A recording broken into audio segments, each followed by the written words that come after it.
오늘은 노르웨이를 배경으로 작곡한 그리그의 페르겐트 모음곡에 대해서 읽어드리겠습니다. 제목은 노르웨이 촌놈의 황당한 탐험기. 페르겐트 모음곡 1번과 2번입니다. 둘째 가라면 서러운 나쁜 남자 이야기. 몽상가 페르겐트의 모험기를 쓴 입센은 노르웨이 남자들을 망신 주었다고 많은 사람들에게 욕을 먹었죠. 그런데 페르겐트를 더 나쁜 남자로 만든 그리그의 음악은 세계적인 인기를 끕니다. 도대체 무슨 이유 때문인지 궁금하지 않나요? 겨울도 봄도 그리고 다음 여름도 가고 또 한 해가 흘러가네. 하지만 나는 알고 있다네. 당신은 언젠가 돌아온다는 것을. 북극의 서정과 애절함으로 영원한 사랑을 그린 솔베이지의 노래는 한 번 들으면 오랫동안 가슴을 울리죠. 그런데 솔베이지가 평생 기다렸던 페르겐트는 솔베이지의 사랑을 받을 만한 사람이 전혀 아니었습니다. 아니, 그녀의 가슴에 씻을 수 없는 상처만 남긴 진짜 나쁜 남자였습니다. 헨릭 요한 입센은 희곡 페르겐트에서 평생 전 세계를 떠돌며 탐욕만 추구하며 살다간 한 남자의 삶을 그렸습니다. 그리고 이런 남자를 해바라기처럼 바라보는 한 여자의 삶이 대조적이죠. 그리그는 이 희곡을 더 흥미진진하게 8개의 극음악 모음곡으로 만들었는데요. 페르겐트의 탐욕스러운 모험과 솔베이지의 지고지순한 사랑을 다채로운 빛깔의 음악으로 빚어내며 지금은 희극보다 더 세계인의 마음을 사로잡고 있습니다. 그럼 지금부터 입센의 페르겐트와 그리그의 색다른 페르겐트 모음곡을 함께 들여다볼까요? 어떤 목소리가 나를 이렇게 떠밀고 있어. 저 깊은 곳에서 우러나오는 소리를 따라갈 거야. 더 나은 세상을 향한 용기와 힘을 느낄 수 있어. 1848년 2월 프랑스 파리에서 혁명이 일어나자 20살의 입센은 이런 말을 합니다. 그는 이 사건을 계기로 세상과 인간에 대하여 그리고 무엇보다도 어떻게 살아야 하는지 되돌아보기 시작합니다. 그가 이런 생각을 하게 된 것은 그 무렵 우연히 로마의 웅변가 케케로가 혁명가 카탈리나를 탄핵한 연설문을 읽고 감동받았기 때문입니다. 그 전까지 입센은 수줍음을 많이 타고 자신감이 없는 평범한 젊은이였지만 이 연설문은 그의 인생 행로를 바꾸었습니다. 입센은 1828년에 노르웨이 남부 항구 도시 시엔에서 태어났는데요. 8살 때 대상인이었던 아버지가 파산하고 가족이 뿔뿔이 흩어지자 스스로 생계를 책임지기 위해 16살부터 약방의 조수로 일합니다. 가난에서 벗어나기 위해 의사가 되겠다는 꿈을 키우며 독학으로 오슬로 의과대학 입학시험 공부를 하지만 왠지 의학보다 사회개혁에 더 이끌립니다. 22살에 로마 공화국 말기의 부패를 비판하고 개혁하려던 인물을 그린 운문극 카탈리나를 첫 작품으로 세상에 내놓습니다. 하지만 야심찬 이 작품은 겨우 45부만 팔렸고 공연하겠다는 극장도 하나 없었습니다. 더구나 의과대학 시험까지 떨어진 그는 어쩔 수 없이 험난한 전업 작가가 되는 길을 선택하죠. 1851년 입센이 23살에 쓴 희곡 전사의 무덤을 한 극장이 채택합니다. 게다가 당시 신설된 베르겐 노르웨이 극장이 그를 작가 겸 무대 감독으로 초빙합니다. 이곳에서 10여 년간 100여 편의 희곡을 발표하지만 별다른 주목을 받지 못해 어렵게 생활을 이어갑니다. 그러던 어느 날 30살이 된 입세는 인생에 큰 영향을 끼칠 사람을 만납니다. 목사의 딸 수잔나 토레젠인데요. 그녀는 당시 여성 해방 운동가들과 친하게 지내며 함께 활동하고 있었습니다. 1858년 8살이나 어리고 입술이 육감적인 수잔나와 결혼한 입세는 점점 그녀의 영향을 받습니다. 이에 따라 작품도 달라지기 시작합니다. 결혼 후 내놓은 첫 작품 사랑의 희극에서 자유연애에 기초한 결혼을 주장합니다. 이후 작품에서는 남성 우월주의를 풍자하는 내용들이 주류를 이루게 되었죠. 하지만 입세는 결혼 이후에도 여전히 극작가로서 성공하지 못했고 경제적으로 불안한 데다 스스로 창작의 한계까지 느끼자 마침내 결단을 내립니다. 더 많은 자극을 받고 경험을 쌓기 위해 1864년에 해외로 떠났는데요. 그 기간이 무려 27년이나 됩니다. 이탈리아 로마에 정착한 후 그리스와 로마의 고미술을 접하며 많은 영감을 받습니다. 다행히 로마에 간 다음 해인 1865년에 발표한 브란드가 노르웨이에서 큰 인기를 끕니다. 겨울은 여름에 가장 잘 표현할 수 있다라는 그의 말처럼 외국으로 나가서 보니 노르웨이인의 모습이 더 잘 보였던 걸까요? 주인공 목사 브란드는 비겁하고 나약할 뿐만 아니라 무지한 주변 사람들을 열정적으로 비판하는 인물인데요. 이 주인공을 통해 입세는 당시 노르웨이 국민의 비굴함과 나약함을 정면으로 고발합니다. 그런데도 이 작품은 오히려 노르웨이인들의 많은 공감을 얻습니다. 이 희곡은 스케일이 웅대하고 문장이 아름다워서 괴테의 파우스트 이래 가장 훌륭한 대서사시극이라는 호평까지 받습니다. 이로 인해 노르웨이에서 그의 작품이 재평가되고 세계적 시인이 태어났다는 찬사까지 받습니다. 브란드 성공에 자신감을 얻은 입세는 2년 후인 1867년에 5막 38장의 거대한 구성으로 페루긴트를 내놓습니다. 19세기 초부터 반세기 동안 주인공 페루긴트가 겪는 환상적 모험 이야기입니다. 힘은 세지만 책임감은 전혀 없는 산골 남자 페루긴트는 노르웨이 남성들의 치부를 적나라하게 드러냈습니다. 이 작품은 브란드와 다르게 노르웨이 남성들의 반감을 사서 많은 논란을 불러일으킵니다. 자존심 센 노르웨이 민족에게 이렇게 모욕적인 글을 쓰고도 추방당하거나 쫓겨다니지 않다니. 스웨덴 극작가 아우구스트 스트린드베리는 페르긴티에 대해 이렇게 말했고, 덴마크의 동화 작가 한스 안델센은 지금까지 읽은 글 중에서 가장 형편없다라고 평했죠. 도대체 입센이 이렇게까지 노르웨이 남성들의 모습을 까발린 이유는 뭘까요?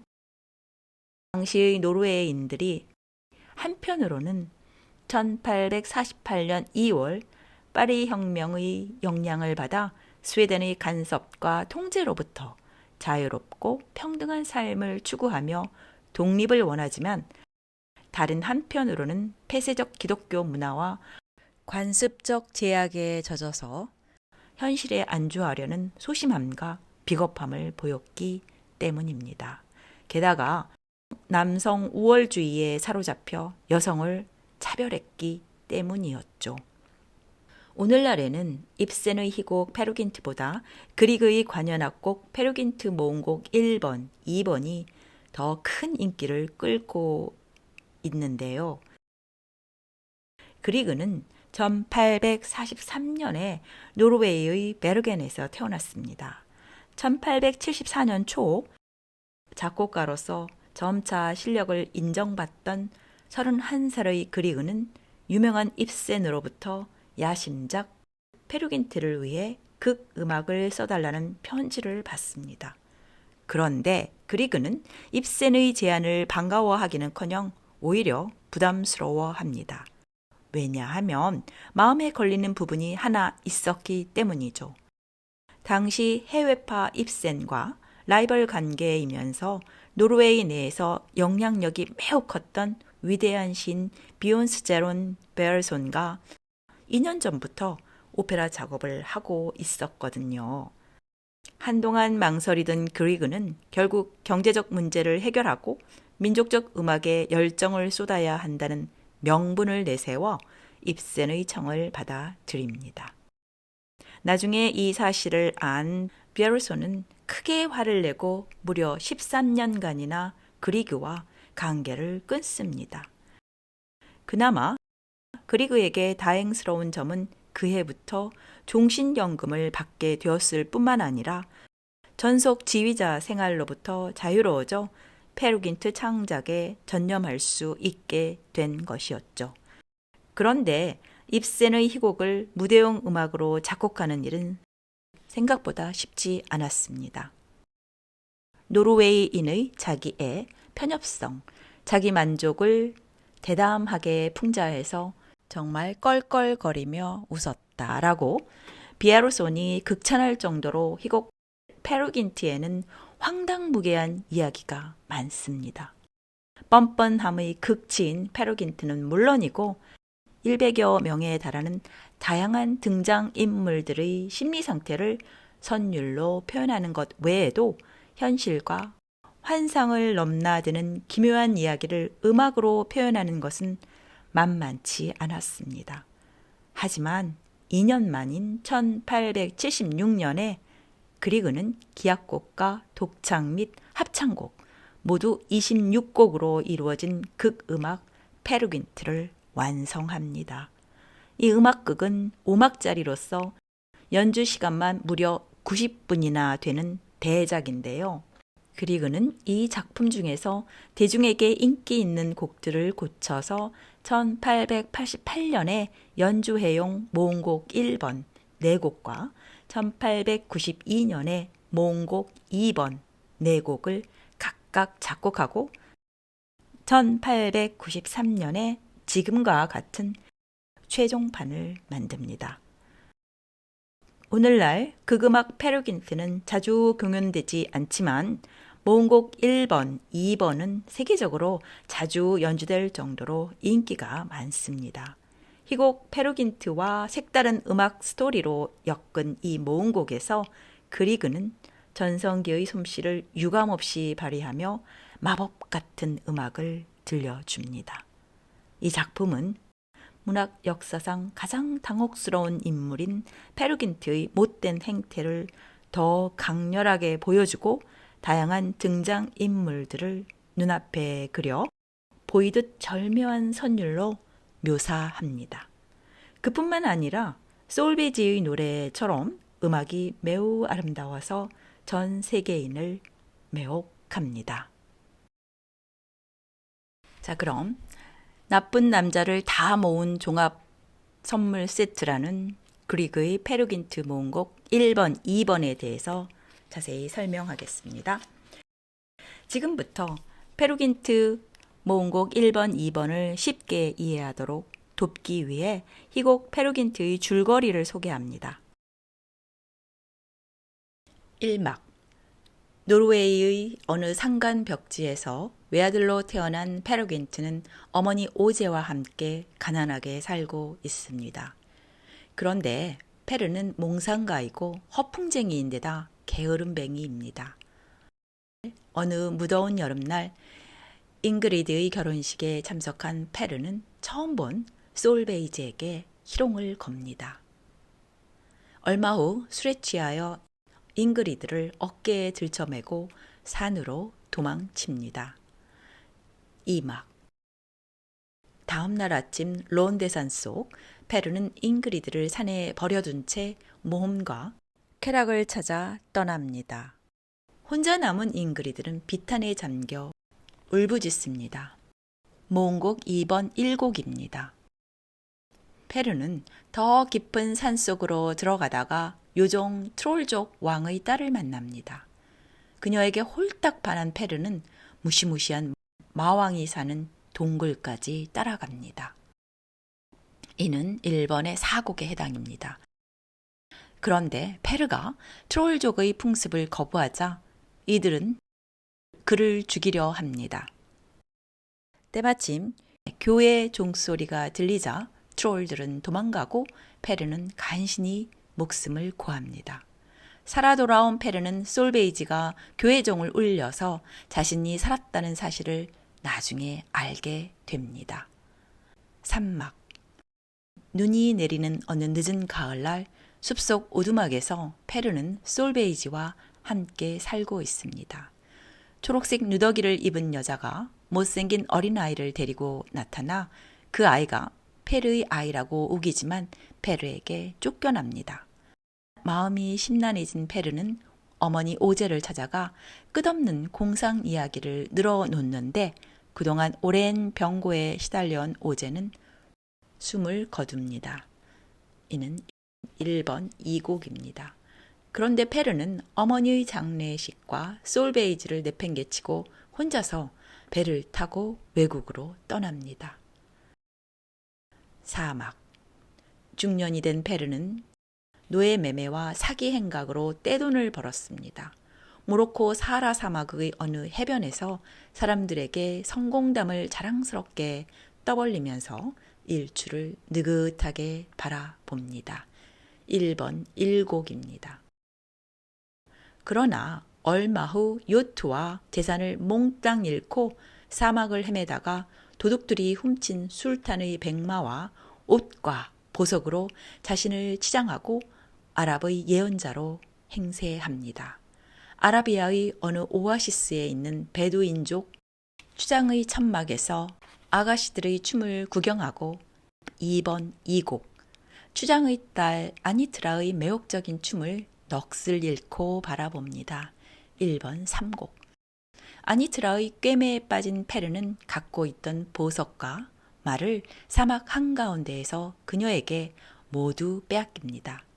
절망에 빠진 그는 잠시 고향에 대한 환상에 잠겨 솔베이지가 배를 짜면서 노래를 부르는 모습을 상상합니다. 2번 4곡 오막 미국 샌프란시스코에서 금광을 발견해 큰 부자가 된 노인 페르. 그러나 그를 태우고 고향으로 돌아오는 배는 노르웨이를 지척에 두고 태풍을 만나 난파됩니다. 2번 3곡 구사 일생으로 살아났지만 빈털터리가 된 페르는 예전에 살던 오두막을 찾아가 밖에서 솔베이지가 부르는 노래를 듣습니다. 그 순간 페르는 그녀가 여전히 자신을 기다리고 있다는 사실을 깨닫습니다. 죄책감에 시달린 페르는 황야를 한참 떠돌다 오두막으로 다시 돌아옵니다. 솔베이지는 앞을 보지 못하는 머리가 하얀 할머니가 되어 있습니다. 페르는 솔베이지가 부르는 자장가를 들으면서 그녀 품에 안겨 파란만장한 생을 마감합니다. 세상에서 가장 뻔뻔한 사나이 페르긴트가 전 세계를 누비며 겪는 기상천외한 모험을 한 편의 스펙터클 영화처럼 강렬하게 표현한 곡이 바로 페르긴트 모음곡 1번, 2번입니다. 모음곡 1번의 4곡, 모음곡 2번의 4곡으로 모두 8개의 곡들을 단순히 모아놓은 것 같지만 그리그가 감각적으로 엮어놓아서 색다른 스토리의 재미를 느낄 수 있습니다. 모음곡 1번, 1곡 아침의 기분 어머니 오제의 장례식과 솔베이지까지 모두 내팽개치고 해외로 떠난 페르. 사막에선 놀랍게도 국제적으로 활약하는 중년의 사기꾼이 되어 있습니다. 미국에선 아프리카 흑인 노예를 팔고 중국에선 봄에는 기독교 성상을 수출하고 가을에는 선교 사업을 하는 사기 행각으로 떼돈을 벌죠. 한껏 우쭐해진 그는 모로코 사하라 사막 어느 해변의 야자수 아래에서 자신의 성공담을 사람들에게 떠벌리면서 느긋하게 일출을 바라봅니다. 바다에는 노르웨이와 미국의 국기를 단 그의 배가 한가로이 떠 있습니다. 이 곡은 마치 세상을 다 가진 자처럼 한껏 부풀어 오른 페르의 기분과 일출 장면을 절묘하게 연결합니다. 하지만 사막 전주곡으로서 이 곡을 듣다 보면 페르의 고향이자 그리그의 고향인 노르웨이 바닷가 일출 장면이 떠오르죠. 금의 환영하여 고향 사람들에게 자신의 성공을 마음껏 자랑하고픈 페르의 또 다른 욕망일까요? 지금 페르는 자신감으로 한껏 부풀어 올라 기분이 매우 상쾌합니다. 플루트가 수평선 위의 구름처럼 가볍게 떠다닙니다. 아침의 기분 선율입니다.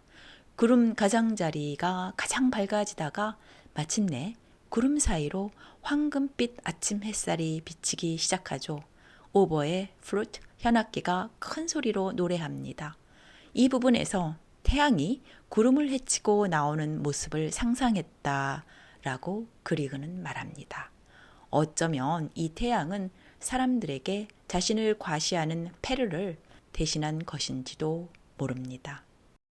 구름 사이로 해가 떠오르면서 햇살이 사방으로 촉수를 뻗어 갑니다.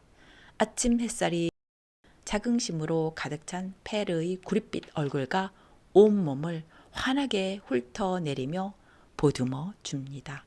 이어서 현악기들이 음폭이 점점 커지며 햇살이 강하게 또는 약하게 출렁거리는 선율을 연주합니다. 상쾌한 아침을 연출하는데 새소리를 빼놓을 수 없죠. 플루트, 오보에가 새소리를 연주합니다. 나보다 성공한 사람 있으면 나와봐. 이 곡, 오제의 죽음. 모음곡 1번의 순서는 참으로 절묘합니다.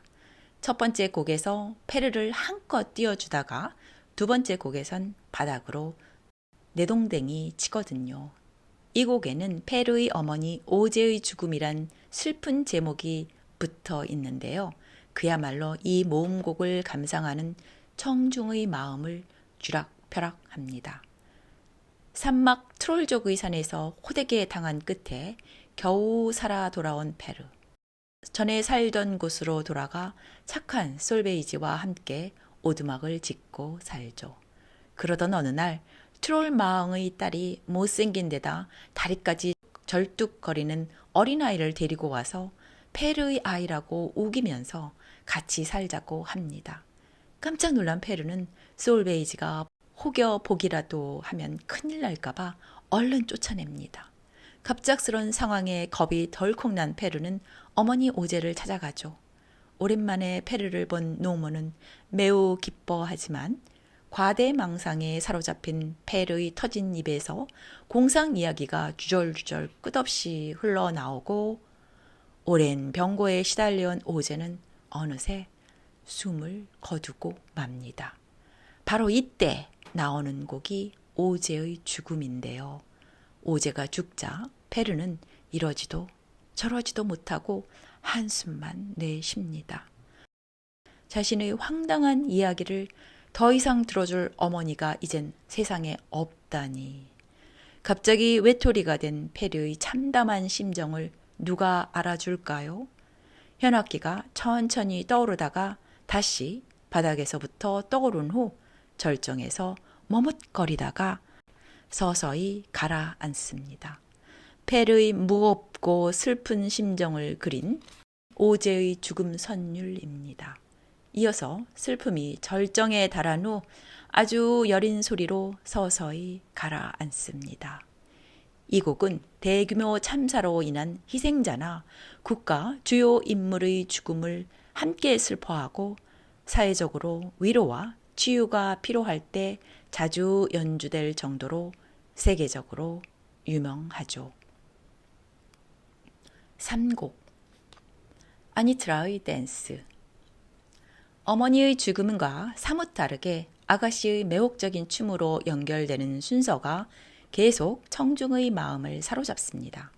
사막에서 술탄의 옷과 보석으로 치장하여 고귀한 예언자로 감쪽같이 변장한 페르. 아라비아 사막에 있는 베두인족 추장의 천막에 머물며 한껏 폼을 잡죠. 자신을 찬양하는 아가씨들의 춤을 구경하다 어느새 추장의 딸 아니트라의 매력에 자석처럼 이끌립니다. 페르의 보석이 탐난 아니트라는 그 앞으로 살금살금 다가오다가 총총히 물러나는 춤 사이로 애간장을 태웁니다. 처음에 트라이앵글이 울리고 바이올린을 제외한 현악기가 현을 손끝으로 튕기고 스텝을 밟듯이 반주하며 흥을 돋웁니다. 이어서 바이올린이 음을 끊어 연주하며 가볍게 사뿐댑니다. 아니트라의 날렵하면서도 교태 어린 몸짓을 그린 선율이죠. 올 듯 말 듯 한껏 기대감을 높이다가 갑자기 뒤로 물러날 때 저절로 한숨 짓게 만드는 아니트라의 춤에 빠진 페르는 이미 거미줄에 걸린 파리처럼 되었습니다. 바이올린과 비올라가 리듬을 타며 놀다가 갑자기 미끄러지고 현을 튕겨서 흥을 돋웁니다. 아니트라의 밀당 선율이 반복됩니다. 이 부분은 모음곡 1번의 3곡 전곡을 들여보시면 됩니다. 4곡 산속 마왕의 동굴. 앞 곡에서 아라비아 아가씨에게 빠졌던 페르는 이번 곡에선 마왕의 딸에 빠져버리죠. 이 막에서 페르는 잉그리드를 납치해 와 하룻밤을 보낸 후 그녀를 헌신짝 버리듯 산속에 내팽개치고 또 다른 쾌락을 찾아 떠납니다. 여기서 초록색 옷을 입고 돼지를 타고 다니는 트롤족 왕의 딸을 만나 요희를 즐긴 후 그녀와 헤어지기 싫어 마왕이 사는 동굴까지 따라갑니다. 바로 이 장면에 나오는 이 곡은 이막 전주곡으로도 사용됩니다. 마왕의 딸을 따라 점점 깊은 산속으로 들어가는 페르. 시간이 지날수록 정체를 알 수 없는 무언가가 빠르게 다가오는 듯한 음산한 느낌의 알 수 없는 전율이 등골을 타고 내려갑니다. 여태껏 방탕하게 살아온 페르가 드디어 크게 혼날 때가 온 것일까요? 처음에 호른이 약하게 울린 후 첼로와 더블 베이스가 팔꿈치를 들고 살금살금 뛰어오는 듯한 기묘한 소리를 냅니다. 두려움으로 머리카락이 꿋꿋이 일어서게 하는 산속 마왕의 동굴 선율입니다. 어느덧 거대한 동굴 앞에 도착합니다. 앞으로 어떤 일이 벌어질지 더욱 궁금하고 긴장됩니다. 이어서 야릇한 음색의 바순과 저음 현악기 바이올린과 목관악기가 가세하고 점점 소리가 커집니다. 이후 간현악 전체가 이 선율을 미친 듯이 연주하다 끝이 납니다. 모음곡 2번 1곡 납치된 신부 잉그리드의 탄식. 이 막에서 한때 페르를 좋아했던 잉그리드는 페르가 결혼식장에서 자신을 납치한 후 하룻밤을 함께 보내고는 혹시 이 남자와 새로운 삶을 시작하면 어떨까 하는 신락 같은 기대를 갖습니다. 그러나 페르가 실증이 난다며 그녀를 산속에 버리고 떠나자 잠깐 동안의 헛된 꿈은 산산조각 나 버리죠. 잉그리드가 정신을 차려보니 이미 결혼식은 파탄나 있고 혼자 산속에 버려져 있습니다. 참으로 어이없는 광경이 아닐 수 없습니다. 스스로 속았다는 배신감에 치가 떨리고 이 상황이 도무지 받아들여지지 않습니다. 처음에 관현악이 빠르고 격정적으로 흔들어대고 트롬본과 팀파니가 경종을 울립니다. 잉그리드가 처한 절박한 상황을 알려주는 선율입니다. 혹시나 하며 부풀었던 마음이 조금씩 꺼져 내려갑니다. 공허한 마음속으로 밀려오는 슬픔이 체념 섞인 한숨과 뒤섞여 절망의 나락으로 끝도 없이 빠져듭니다. 이어서 비올라가 같은 음을 연주하는 동안 바이올린이 조금씩 기어오르다가 아래로 깊숙이 가라앉습니다. 잉그리드의 비탄 선율입니다. 잉그리드는 슬픔이 목까지 차올라 마침내 비명에 가까운 울음을 터뜨립니다. 바이올린과 목관악기가 목 놓아 울다가 점차 진정됩니다. 이후 마지막에 처음의 황당함과 절박함을 알려주는 선율이 연달아 큰 소리로 나와서 심각한 현실을 다시 일깨웁니다. 아무리 울어도 현실은 변한 것이 전혀 없습니다. 이 곡 아라비안 댄스. 비탄에 빠진 잉그리드의 울음이 페르에게 전혀 안 들리는지 이번 곡에서 그는 아라비아 아가씨들이 자신을 찬양하는 춤을 넋놓고 구경합니다. 그것도 고귀한 신분의 예언자로서 말이죠. 페르의 인간성을 적나라하게 드러내는 이 모음곡의 차례가 참으로 절묘합니다. 사막 아라비아 아가씨들의 춤 장면에 나오는 이 곡은 아가씨들의 찬양춤을 예고하는 선율로 시작합니다. 트라이앵글, 작은 북, 큰 북, 심벌즈의 쿵짝 반주에 실려 피콜로가 경쾌하게 시작을 알립니다. 드디어 화려하게 차려입은 아가씨들이 등장합니다. 한 몸처럼 경쾌하게 움직이는 아가씨들의 몸짓에 이국적 풍치가 몰씬 납니다. 어느새 예언자란 신분을 망각한 페르가 어깨를 들썩거리며 저절로 콧노래를 흥얼거립니다. 목관악기에 이어 모든 관현악이 함께 가볍게 사뿐거리며 리듬을 타는 아라비아의 춤 선율입니다. 아가씨들 중에서 유독 눈에 띄게 춤을 잘 추는 한 무희가 무리로부터 벗어나 페르 앞에서 세련되게 춤추기 시작합니다. 다른 아가씨들과 보조를 맞추지만 페르에겐 오직 이 아가씨만 눈에 들어옵니다.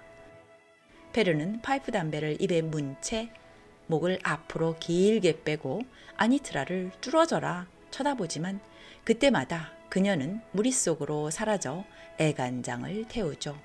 분위기가 바뀌며 트라이앵글이 은은하게 울리고 비올라가 손끝으로 현을 튕기며 반주하는 동안 바이올린이 높은 음에서 살짝 미끄러집니다. 아니트라의 춤 선율입니다. 이어서 모든 아가씨가 화려하게 아라비아 군무를 추며 흥을 돋우다 천막 밖으로 사라집니다. 3곡 페르긴티의 귀향과 폭풍우가 부는 저녁 바다. 평생 물력에 취하고 정욕을 탐한 페르. 오막에선 얼굴이 햇볕에 그을리고 턱 수염은 회색빛으로 바래고 헤어진 옷을 입은 늙은 남자가 되어 있습니다. 이제 그는 미국에서 거대한 부를 쌓은 후 금이 환영하여 편히 쉬고자 합니다. 배를 타고 고향으로 돌아오는데 갑자기 노르웨이 앞바다에서 폭풍우를 만납니다. 그가 평생 저지른 악행에 대해 마침내 하늘이 노한 걸까요? 바로 이 장면을 그린 이 곡이 오막 전주곡으로 나오죠. 갑자기 들이닥친 천둥과 번개를 동반한 폭풍우는 배를 삼킬 듯 위력이 대단합니다. 첫머리에 팀파니의 타격과 함께 피콜로, 오버에 플루트가 비명을 지르는 짧은 선율로 시작합니다. 페르와 선원들은 폭풍우에 어찌할 바를 모르고 허둥댑니다. 이어지는 클라리넷과 바수는 낮은 음으로 어지럽게 헤매는 선율을 연주합니다. 폭풍우는 점점 심해집니다. 목관악기와 저음 현악기가 두 선율을 반복하는 사이 플루트, 피콜로가 거친 바람 소리를 점점 세게 냅니다. 갑자기 거대한 파도가 몰려와 배가 크게 기울자 선원들이 갑판의 한쪽으로 쏠리며 물에 빠지기 시작합니다. 이어지는 큰 파도에 배는 완전히 기울고 서서히 가라앉고 맙니다. 배가 난파하는 부분에서 그리그는 팀파니, 큰 북, 더블 베이스가 굉장한 소음을 내야 한다라고 강조합니다. 큰 파도가 올 때마다 그때마다 수면에 떠 있던 선원들은 하나 둘씩 물속으로 끌려 들어갑니다. 결국 페르가 평생 모은 재산도 한순간에 바닷속으로 사라지고 말죠. 팀파니와 심벌즈가 연달아 울릴 때마다 목관 악기들이 비명을 지릅니다. 얼마 후 파도와 바람은 잠잠해지고 지금까지 아무 일도 없었던 것처럼 정적만 남습니다. 과연 페르는 어떻게 되었을까요? 4곡 솔베이지의 노래.